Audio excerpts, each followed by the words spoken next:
Hey, this to anyone that ever lost anybody in their life. Let's go through some real motherfucking shit right now. Cause we real niggas. I know about those niggas, but the rest of y'all are some real motherfucking niggas.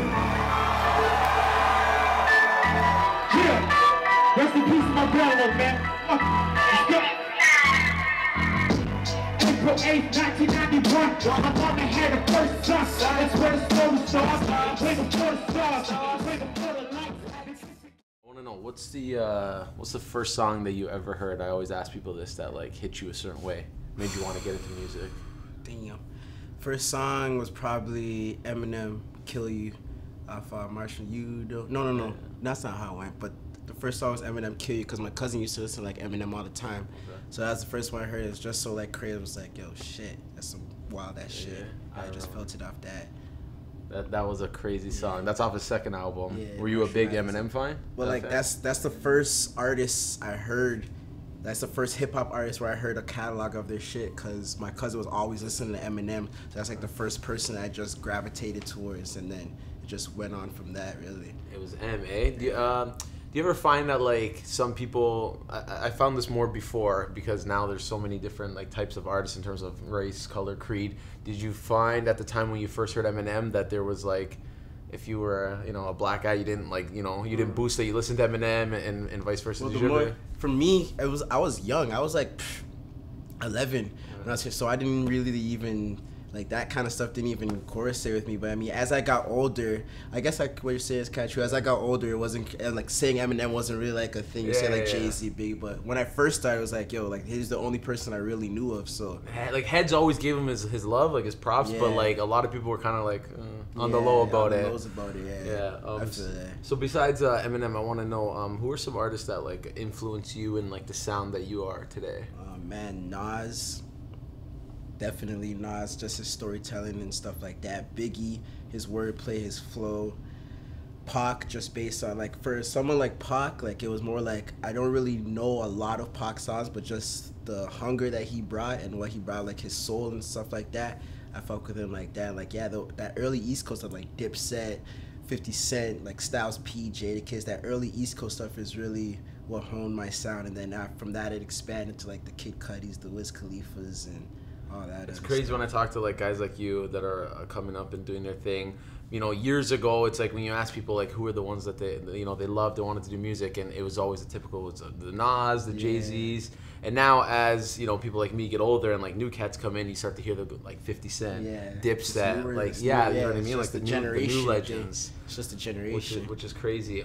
Okay, so after you telling me that, your content itself, it's very aggressive, it's very street. Mm-hmm. So tell me a little bit about that, like your approach on records, that aggression. My approach really just comes from a real place, because I wasn't really like in the streets per se as like selling coke or whatever people are doing, but I had a lot of friends that were directly tied with that, and I seen a lot of that stuff go on, and plus I was influenced by early, like my favorite kind of rap is like hardcore rap, like battle rap and all that stuff. So that's what I was influenced by. So I just take who I am as a real person and mix with my experiences from seeing things happen on the street or being around that kind of stuff, and then I just try and channel it into music and make people understand what's really going on. You mentioned battle rap. Yeah. So like you still into battle rap, like the stuff? Not as much as I used to be, but I still keep up. Like I still keep up with certain things that are going on. I got a boy that like he watches all that stuff all the time. He's type. But when I was younger, like that Philly battle scene, like Reed Dollaz, Meek Mill, Cicero, all those guys. I watched the J Mills versus Murder Mooks, like all that classic stuff. I was on that a lot back in the day. Yeah. So, it's good that they're kind of they got their own laneway now to kind of do their own thing. I know you said you're not that much on it, but like, what's your opinion on just battle rap? Like, you got some industry guys that look at them and be like, well, they're not true artists, and then you have battle rap guys saying, well, you guys, what are you trying to come into our territory? Like, what's your opinion on the whole battle rap? My opinion is just like, it's dope, because I mean, you need that. You need the variety, because there's certain people that will mess with that won't mess with mainstream, and vice versa. So it's just like, at the end of the day, you need that. Like when I first started rapping, I was battle rapping at first, like whether it be online or on the block or some shit. I was battle rapping all the time, and then that just developed into making songs and whatever. But I mean, battle rap is like, that's the foundation. I mean, if you go back to the beginning of hip hop, that's how it really started. People battling and stuff like that. So you need that. You mentioned one person. So far, you told me about like, you know, the aggression, the battle rap, and all this thing. But then you mentioned one artist, and his name was Kid Cudi. And I'm talking to a lot of different artists, and they always seem to mention him, whether they do soft styles of, you know, hip hop, hardcore. What is it about Kid Cudi? What is it for you? The realness. I mean, he just brings, like, what made me go on to Cudi was he was so honest and open about what he was saying, and he was able to rap in a way where it wasn't typical, because like at that time everyone was doing metaphors and similes, but he just said exactly what he was feeling, and it was like, yo, that was so raw and so real. So and then on top of that, the music was crazy, the beats, the production, and he was just so real. So just like I just gravitated towards the realness, and that's what I take from him, just the realness and being real about it. I feel you on that. Yeah. All right, you come from, I know you're from Toronto, but specifically, you know, people always boost Toronto, but you're from Scarborough. Mm-hmm. So tell me about life in the borough and growing up in Scarborough.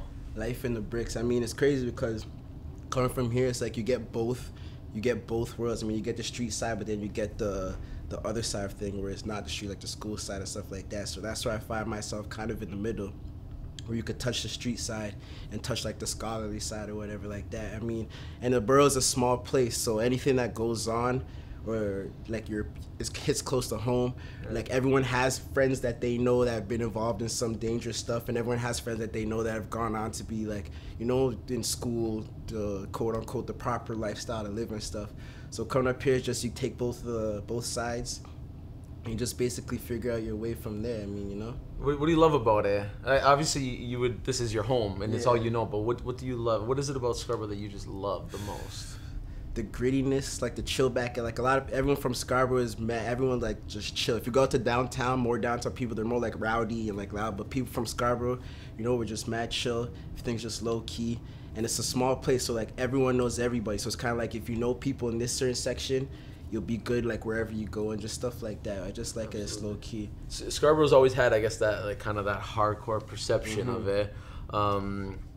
Yeah, but like you said, it's I guess a little bit more, you know, low key compared to downtown. There's a lot of cats also, I guess, you know, that have been from Scarborough. What about just the overall scene and sound now in Toronto? Are you liking it? Are you not liking it? What's your opinion on Toronto music right now? To be honest, like I feel like everyone right now is trying to make that sound all the same thing. Like since Drake and The Weeknd and Party popped off, everyone is more going for that slow down ambient kind of stuff, because that's been considered the Toronto sound. Yeah. But I mean, there's so much way more variety. I mean, you go to New York, you got Joey Badass, an A$AP Rocky, a 50 Cent, Action Bro, 4 totally different kind of styles, but it's New York. And that's why I feel Toronto needs to realize, like, yeah, that slow down ambient, but there's other sides to that. You know, man, I don't always want to listen to slow down, drawn on music. Sometimes I need that hardcore stuff. Right. Sometimes I need this. Sometimes I need that. So I mean, I feel like we just got to get a more variety of pop, and that's why I want to bring a different kind of sound through. What do you think? Because Toronto's come a long way. You mentioned Drake. Obviously, it's no secret. He pretty much opened the floodgates for Toronto to become, you know, a market like in New York and LA, so on and so forth. What do you think is stopping us from getting to that next level? Too much ego, not enough talent. I mean, a little deeper? Basically, what's stopping us is just basically everyone thinks they're entitled to be that person or be that guy. And like no one, like if you go to a showcase where there's like 8 different artists, the person that's last, like the headlining guy, he's not gonna come to the show till whenever. They're just on some Hollywood. Everyone's basically on some Hollywood stuff out here, basically. You know, there are other certain people that are cool, but a lot of people are just, everyone's for their own, and it's not about being friends. It's about building it together. Because if we come together, like you couldn't stop that. You couldn't deny that. But I mean, everyone's just focused on their own stuff and trying to be the man in there, right? And everyone's letting blog posts and Instagram likes and all that shit get to their heads. So I mean, so at the end of the day, that's just what it is. That's just what it is. All right, so let's talk about, you know, Jimmy Eat World, you did that. And then, but I want to talk about Lords, because that's still a little bit fresher. And it was, I guess, your first complete body of work, right? Yeah.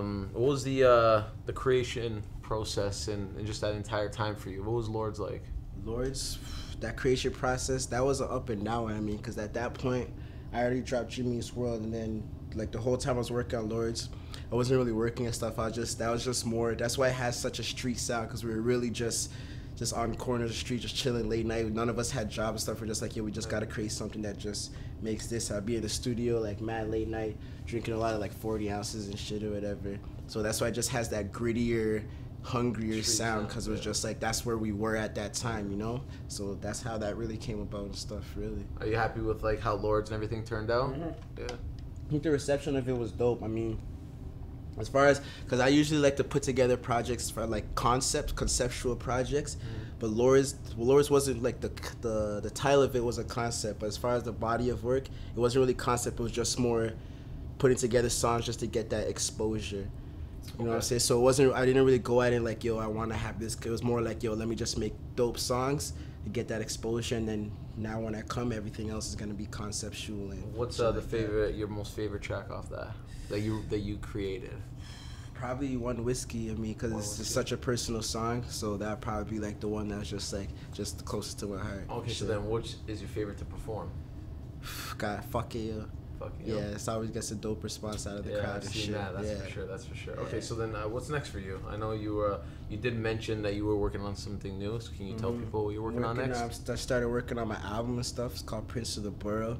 So that should be coming out sometime in the winter or top of next year. Okay. And just getting on that, I mean, because I've done a lot of shows over the past year, just building up the name. So now I just want to kick back.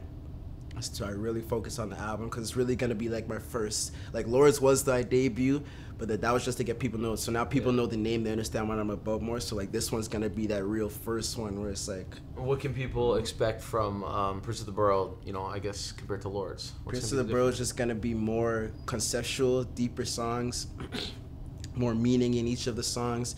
Everything's gonna be more thought out. It's gonna be a more complete project altogether, and it's gonna be, just based on the borough, basically. Where Lords is more of a wide range of topics. This one's gonna really hone in and get people to know who I am and where I'm from and shit like that. Are you gonna be working with anyone specific, or you don't even know at that point yet? As far as artists, I'm not even sure, but as far as producers go, I know I got some shit with Devontae.